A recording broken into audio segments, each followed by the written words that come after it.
Okay, hi there again. This is Nikolai Alexander. Going to show you a few tricks about making little simple pendants. Now this is a partial carving that I got, but I enhanced this eagle by doing a little bit of engraving on the feathers to make them stand out and look more like feathers, and then I burnt it with a very small torch on the outside of the feathers. Now this is a golden eagle, not a bald eagle. Now what I'm going to do, what I did was I took a crease right out of the side all the way around at the top. That's where the bezel will sit on. And I did that with this tool right here, this guy. And it's going to stink when you do that, so just be prepared for that, because it's going to smell like hair burning, and that's exactly what it is. So, and now what we're going to do is I'm going to take bezel, which is the wide strap bezel, and I'm going to fold it around that little crease till it's tight, and then I'm going to mark where it comes together right at the seam. And now I just take and cut along that line that I just marked. Now to put this together so we can solder this bezel. On bezels, you always use hard solder. Always, always, always. There's no exceptions to the rule. And the reason for that is the silver bezel is pure silver. Don't use the purest silver content with the least amount of zinc. You end up getting a gray line after a little while wearing the piece, which shows out at being oxidation where that alloy metal is. So if you use hard solder, it's much better. Now I'm just using acetylene air. It's a simple little acetylene air tank is all it is. And this is hard solder. And with my hard solder, what I do a lot of times is I do a double loop like that so I know it, make a figure 8 at the end. Then I know it's always hard solder. See where I'm putting this solder right there? Right on the edge, right on the very edge of the seam. Now what I'm watching is I'm watching the color of the flux. It turns clear, boom. See how fast that goes? You just touch it and zip, it goes right across the seam. Now, by the way, this is sulfuric acid or pickle and just plain water. The reason for doing that is when the bezel is flat like that, you get a nice clean solder line. And now we'll shape it. Now I'm just bending it around so it's going to fit on there perfect. What I'm trying to do is not get too big of a piece of silver there. Flux is your friend. The more flux you use, the better off you are. And you'll know by the color of the flux when your solder is ready to be put down there. Now this is regular easy solder, and I do one single loop. Is you're going to watch the color of the flux. First it's going to turn white and bubble up just like that. Then it's going to turn black. Then it's going to turn red. And keep your torch moving all the time and keep it away from your seam. Now when it turns red and it's just starting to turn white, you put your solder down in there right near where the seam is and start your solder flowing from that point. And see how easy that just flowed all the way around there? Once you got the seam down, then the hard solder will not flow out of the seam. And then I'm just going to take a pair of tin snips, and I'm going to cut the excess silver off the outside of this. And then I'm going to take just a flat file, I'm going to file it all the way around. Now if you notice how I'm doing the filing, where I'm actually having my wrist move like this, that gives you a nice, clean, smooth file line without having little flat facet spaces, which is what you don't want. Where it was supposed to go, but the solder did not flow exactly across the whole seam, leaving a little pit there. Hold on a second and I'll show you once I get this all filed out. We'll go back and we'll fix that. You can see how it's done. It's very easy to fix. Now I'm taking and putting a small bevel on the edge to get the filing marks off of there. If you look very closely, so what I'm going to do is I'm going to flux on the outside and on the inside of that. Now it's going to set it down there with the seam toward me. Well, this time I'm going to use the little of Super Easy. And Super Easy, I do 2 loops adjacent, like you do easy, but 2 loops make it identified that that's Super Easy. It has more zinc in it, but you're just trying to fill up a little space and it'll mix with the other solder. You put it right down there on that spot. Boom. That melts so at such a low temperature compared to the other materials that it fills things up quite nicely very quick. Now we need a bail on here. Now what I did was I took a straight strap of metal and made this kind of shape out of a elongated rectangle. And what I'm going to do is take and file off these little points so they're rounded. And then I'm going to take a pair of needle nose pliers, put it up here at the end, and I'm going to bend these down by hand like this. Round needle nose. Push these back and forth until they fit just perfect together. Just like that. Turn it around and make it even so you have the same amount of squeeze on that side as you do on this one. And that'll put it dead center like that is right there. One side is a little bit larger than the other, and this is what I generally do, is this is the back side and that's the top side. The back side you won't see it at all. Flux this, we'll flux this. Now we're going to take super easy on this one. I'm going to heat this up and stick the flux right in, the solder right in the hole, the crack there. I'm going to take and put one little tiny piece up there, just like that. Okay, see how it globbed up on the end? Yeah. It didn't flow all the way down into the piece. I didn't want it to. Get it melted on there so it doesn't move. Now, I just got to center it. And boom, there's the solder. It just flows just like that. The reason why I made that bail so long is that this is a ladies' piece. Ladies like to wear larger chains, but more thickness to them. Not really thin, tiny little thing. Take a half round on one side, or rounded on that side, flat on this side. I'm going to take the rounded side, put it on the inside of this, and squeeze down and stretch this area out, going both ways. And just make it round so it's all even. And you just squeeze it just a little bit both ways, just like that. Now, see how nice that makes that open wide? Now she can put almost any kind of chain that she wants through there, and it'll hang nice and not get caught up on the chain. And there's the front side. I'm putting a faceted stone on the end of this real quick. Needs to have one there. Okay, these are called heads, and these are going to hold the stones in place. Called sweat soldering here. It means that I'm going to put the solder on the head, on the prongs. And we're using super easy to do this with. You're going to put it right on the bottom of the prongs, just like that. And you don't need a lot. Now, the only thing you have to do here is make sure that your prongs are lined up, squared up. It's got super easy, so we don't have to get too much heat on there.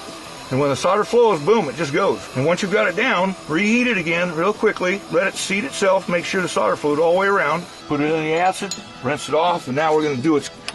This is what I do as a fast track. You don't have to do this. I'm just showing you because it'll expedite this whole thing, this class. I'm just going to heat this up until it doesn't get real hot, but you just watch it just get slightly warm. The flux won't glass up on you, and then it'll just get eaten away by the acid very, very quickly. And this is called flashing, acid flashing. Now I just check to make sure that all the flux is gone, and it is. Now I'm going to take a file and run it across the bottom and make sure that this is flat and smooth. All right, and we're going to stretch this out a little bit. That's called a burnisher, a curved burnisher. We're going to make sure that the eagle fits in there right. This is slightly off center. The bail is. Okay. So what I'm going to do is I'm going to fix that real quick, and this is the easiest way to do it. And you want to make sure that when you do this, that you're using a third arm or something else to hold down the rest of the bezel so that it doesn't move when you move it, scoot it over just a little bit, tiny bit. You don't get your flame too hot. You gotta wait for that solder. Keep your torch away from the prongs and that solder joint. All right. A lot of times you'll brace. That's why they make these braces like this, so you can lean your arm up against something like. That's why I have two pins up here, cutting pins, because I can a lot of times put my hands on this one, set my piece right up here with a third arm on top, and have real steady hands.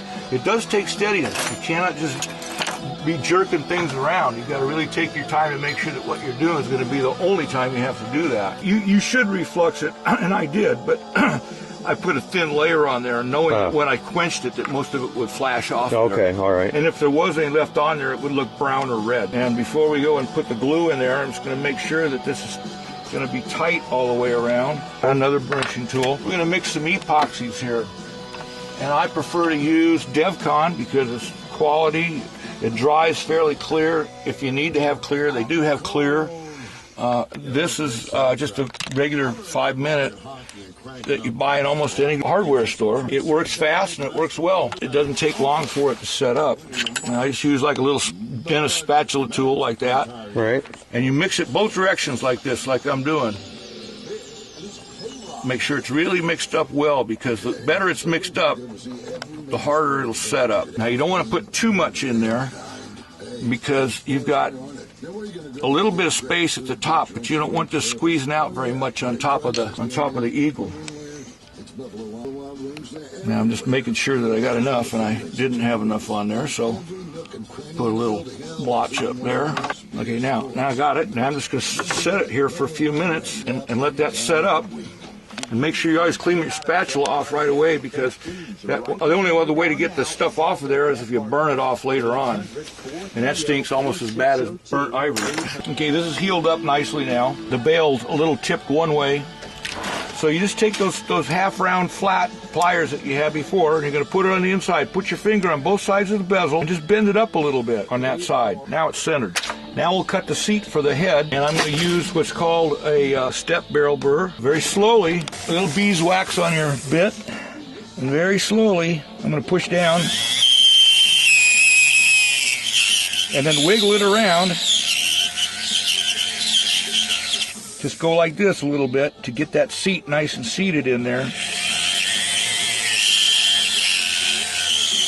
See how the seats are cut? Okay, now the topaz should just pop right in there. Now I'm just going to sit it up there so it's flat on all four prongs where I just got done seating it.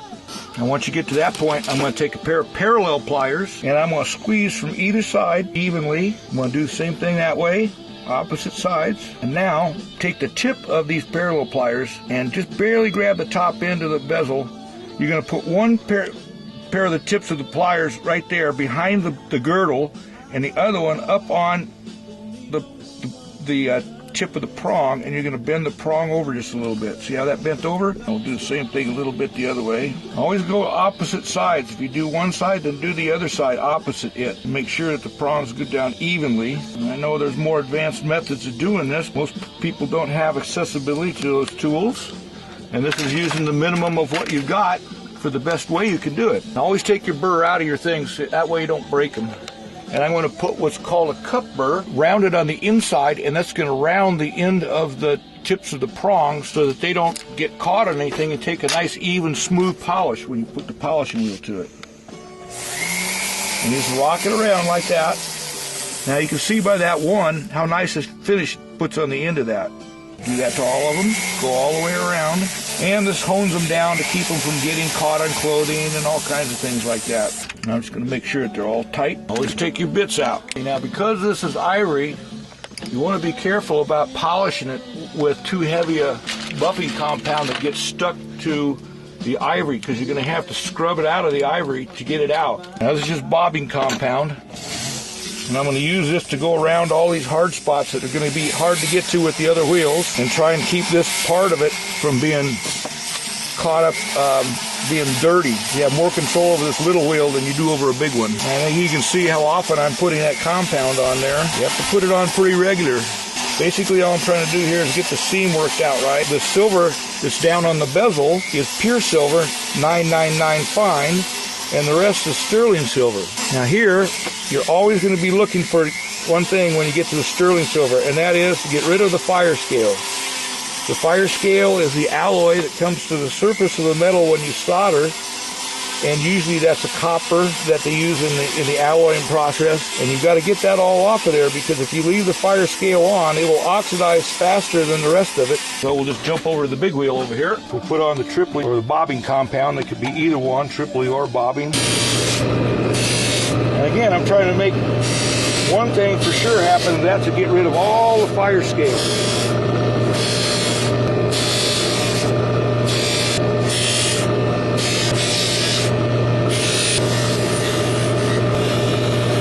Now when you get to the prongs with this big wheel, you're going to do this. You're going to go first this way, then you're going to go that way, go in 4 different directions right against the prongs. And then I go around at an angle, catching the inside of the prong from both directions. Now we'll take this wheel off, and we'll put on the fine polishing wheel. And this is, I use Fabuluster.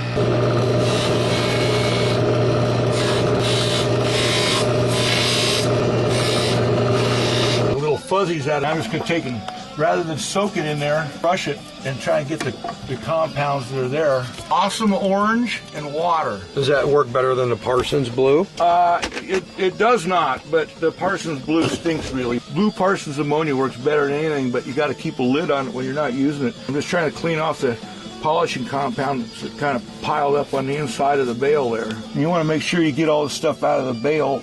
I'd say oxidizing acid, liver of sulfur. All right. But it does a nice job on making the background black, especially if you're trying to accent stuff. Now you got a nice, hey, 35 minutes. Woohoo! All right.